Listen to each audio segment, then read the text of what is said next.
Hi guys, welcome back to Sportaria channel.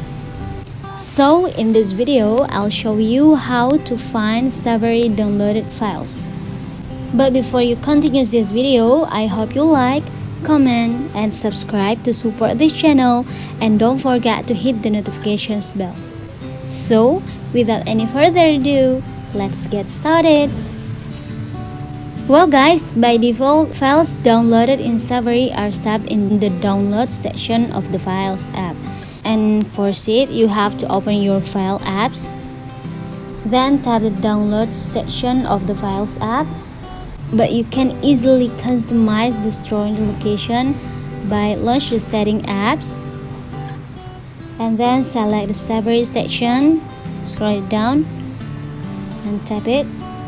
And you have to scroll it down a bit more, then tap Downloads. From the screen, you can opt to store downloaded files in iCloud Drive on your iPhone or in another location of your choosing. The download screen in Safari settings also includes an option to remove download list items automatically after one day upon successful download or manually. You just have to tap this option. So guys, just it from me. Thanks for watching this video. I'll see you soon on the next one, and good luck.